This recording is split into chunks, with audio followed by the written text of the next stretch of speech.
If you were to give me the job of renaming some of the chapters in the Bible, I might be tempted to rename Deuteronomy chapter 15 as the chapter where God makes life a lot harder than they probably wanted it to be. We talked in yesterday's video about how God set up the year of canceling debts, that after the seventh year, all the debts were canceled, and people who were owed money, suddenly they had no right to expect any more money. That made life a little bit harder than they probably wanted it to be.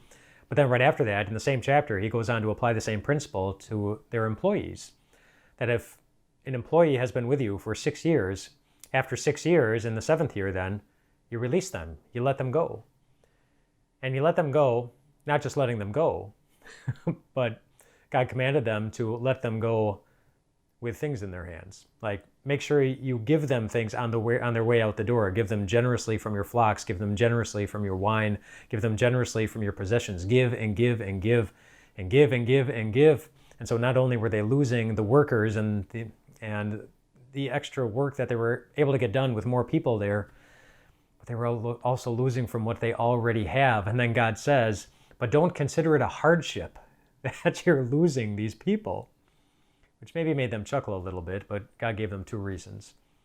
One, he said, don't consider it a hardship, because just think about what those last 6 years would have been like without those workers at all. And there's some value there in keeping in mind a good perspective. That maybe think about what life would have been like if God had not given this blessing or that blessing or that person's ability to work. But then he also said, don't consider this a hardship, because the Lord your God will continue to provide everything that you need.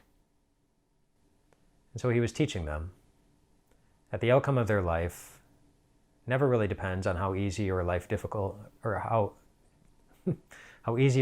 life happens to be at the moment. The outcome of your life always depends on God. Always. I don't know if you'd consider your life to be easy or difficult right now. Or maybe it's a mix. There are some things that are going really, really well, some things that are kind of average, and some things that it's harder than you would ever want them to be. God's not unaware of those things. And he stands behind his promise that he will give you everything that you need. The outcome of your life also depends on God. And what kind of God? A God who knows how hard it sometimes is to live here. Remember, he lived here too. And it was hard. It was hard to be patient with his own disciples, as they had a lot to learn. It was hard to confront the teachers of the law who should have known better.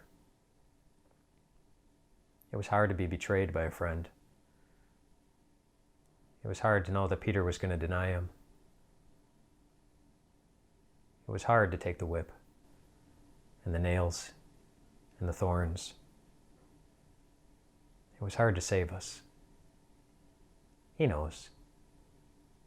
Life here is harder than any of us want it to be. Which is why God doesn't want you to put your hope in how easy or in how hard life happens to be at any moment. He knows it'll always let you down.